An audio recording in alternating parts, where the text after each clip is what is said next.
Aonde está essa igreja de Jesus Cristo hoje? Deus tem um povo remanescente no tempo do fim, antes da sua volta? Você vai descobrir que sim.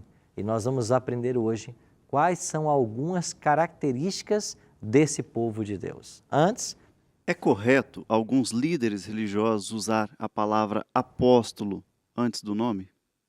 Nos tempos de hoje. o termo apóstolo é um termo usado na Bíblia para os 12. A igreja Então tinha está oficiais que eram chamados de presbíteros, diáconos, diaconisas, pastores. Agora, o termo apóstolo na Bíblia era Foram só usado para aqueles os 12. 12. Do que eu entendo da igreja cristã, pelos estudos que eu fiz de história da igreja, o termo apóstolo sempre foi restrito aos 12.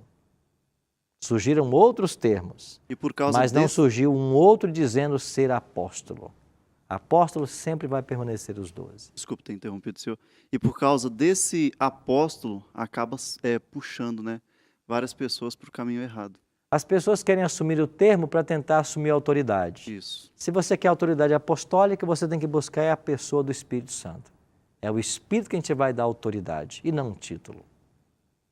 A autoridade de Cristo era baseada nisso. Ele era uma pessoa cheia do Espírito e conhecedor da palavra.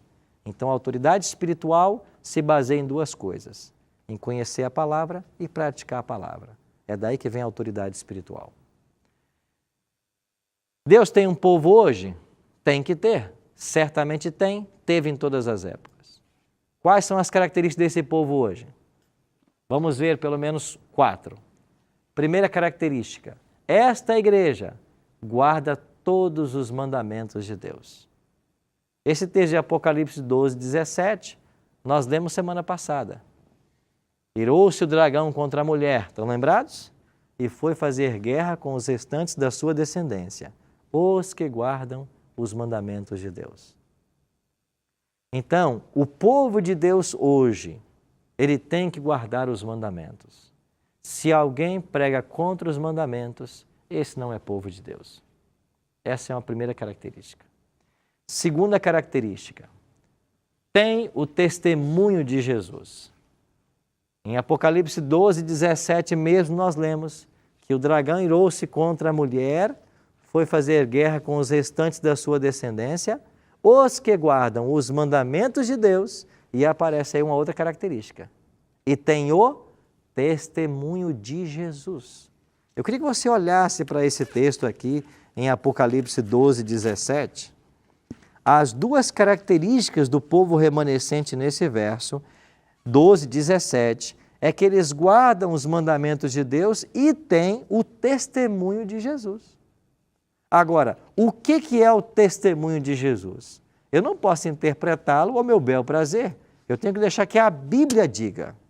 Então você vai para Apocalipse capítulo 19, no verso 10, e no finalzinho do verso 10, a Bíblia diz assim: pois o testemunho de Jesus é o espírito da profecia. Então, o povo de Deus no tempo do fim, eles guardam os mandamentos e eles têm o espírito de profecia.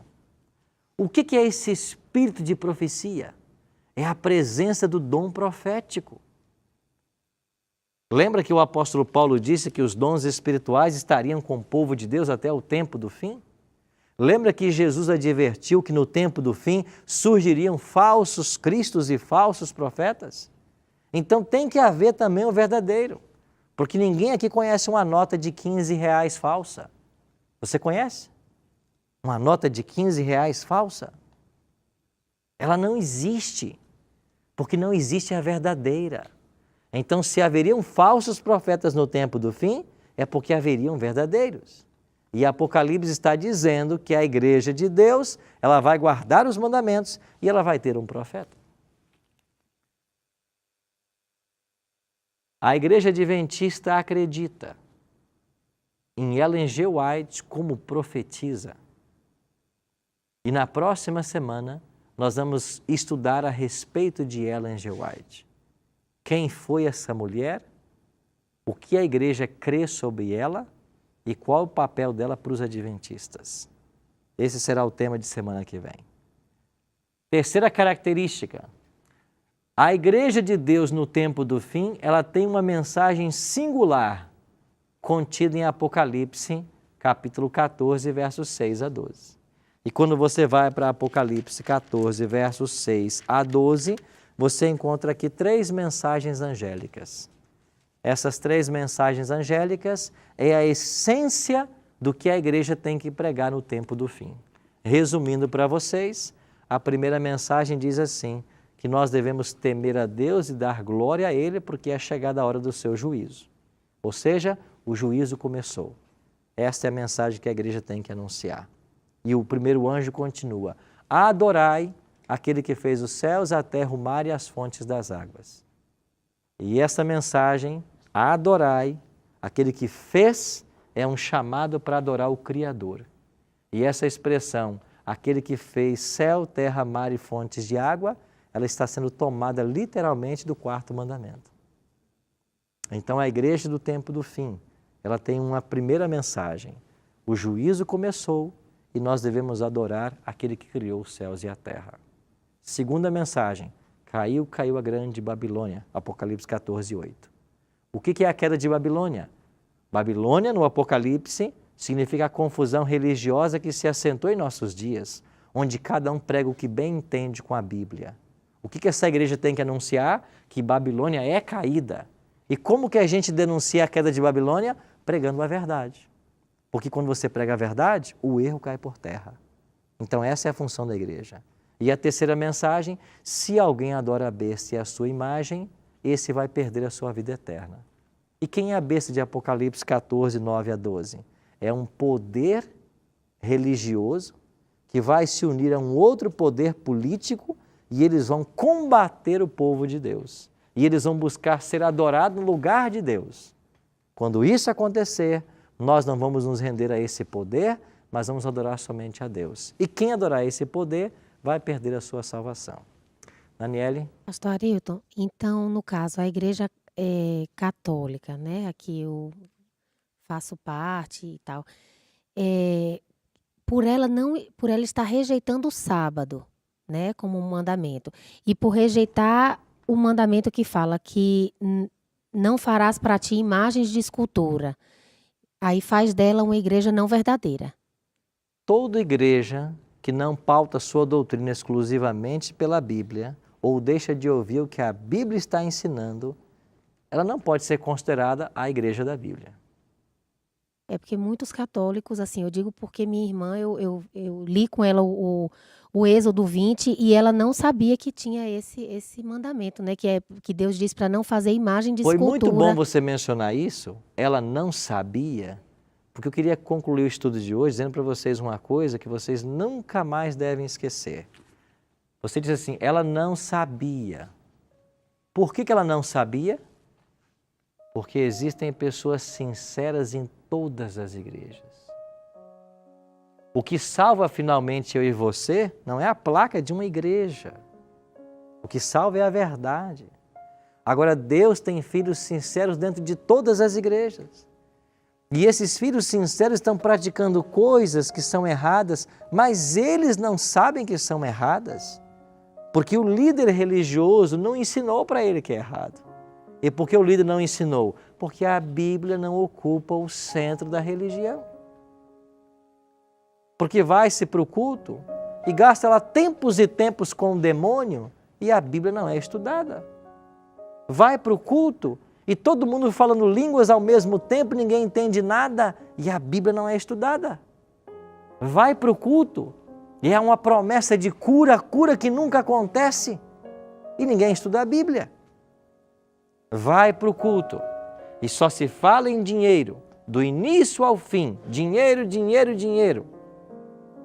Prosperidade, prosperidade, prosperidade. Mas a Bíblia não é estudada. É por isso que tem gente que não sabe. Então vocês são privilegiados, porque vocês estão tendo um tempo para parar, para conhecer a verdade. Isso é um privilégio. Quantas pessoas queriam estar sentadas nessas poltronas aprendendo? Quantas pessoas como a sua irmã certamente queria saber do que é certo e do que é errado há muito tempo. Mas aquele que tem a responsabilidade de ensinar, não ensina. Porque não vai para a Bíblia. Fica com a tradição, fica com outra história e não Bíblia. Um outro detalhe. Deus tem hoje 2 igrejas. E eu termino com isso. Deus tem uma igreja remanescente e visível. Esta igreja, ela exalta os mandamentos de Deus. Ela tem um profeta moderno. Ela tem uma mensagem clara para pregar. Ela é um movimento mundial. Por quê? Porque a missão de Cristo é mundial. Ela tem que ser mundial. E eu digo para você, sem nenhum medo de errar e sem nenhuma jactância, que essa igreja visível é a igreja adventista do 7º dia.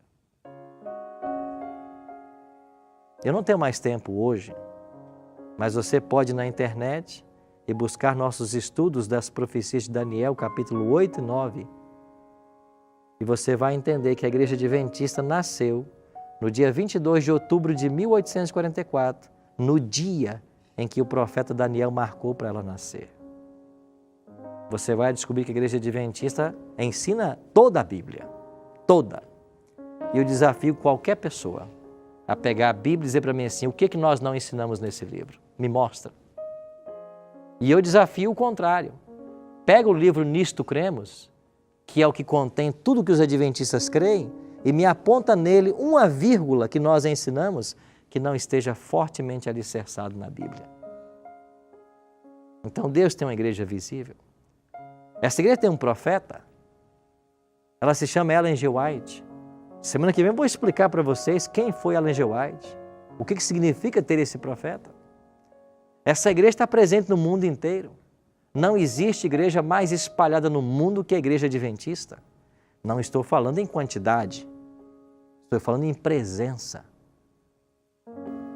Agora, a igreja adventista tem pecador dentro dela? O que vocês acham? Claro que tem. Tem gente errada? Tem. Comete falhas? Comete. E então por que você é adventista? É porque é a igreja que mais se aproxima da Bíblia. Eu estou nela há mais de 30 anos. E não estou porque sou pastor, porque fui com 13 anos. E desde que eu conheci a verdade, eu me tornei um adventista. E você que está me ouvindo, pode pensar, pastor, isso é exclusivismo religioso. Não. E sabe por que não é? Porque eu te convido a ser um adventista. E você pode ser. Então não é exclusivismo. Agora eu sou adventista porque tudo que esse livro ensina, nós ensinamos. E tudo que nós ensinamos está nesse livro. Eu acredito que Deus tem uma igreja visível. E essa é a igreja adventista. Mas eu também acredito que Deus tem uma igreja invisível. E aonde está essa igreja invisível? Ela é composta de todos os sinceros filhos de Deus espalhados pelo planeta, independente da igreja. E eu tenho apoio bíblico para dizer o que eu estou dizendo para vocês. Eu não sei se eu coloquei aqui no slide, aqui está. Um dos textos é esse aqui, um deles. Jesus diz assim em João 10,16, eu ainda tenho outras ovelhas que não são desse aprisco. Elas não estão comigo ainda, mas a mim convém conduzi-las. Elas ouvirão a minha voz e haverá um só rebanho e um só pastor. Ou seja, Jesus tem muitos filhos em qualquer igreja. E você, quando vai para Apocalipse 18, versículo 4, Deus diz assim, sai de Babilônia, povo meu. Ora, Deus tem um povo em Babilônia? Tem. E eu vou dizer uma última verdade para vocês, que talvez os adventistas fiquem chocados. A maior parte dos filhos de Deus ainda não estão na igreja adventista. Estão lá fora. A maior parte dos filhos de Deus não estão na igreja adventista. Estão lá fora. Quando muitos deles vierem, muitos adventistas sairão. E por que os adventistas sairão? Os adventistas nominais. se diz adventista, mas não é. Ele vai sair cedo ou tarde. Então Deus tem um povo, tem uma igreja visível e tem uma igreja invisível. Então eu sou convidado a fazer parte da igreja visível e ser fiel nela e não sair dela. E para não sair, eu não posso ser um cristão nominal.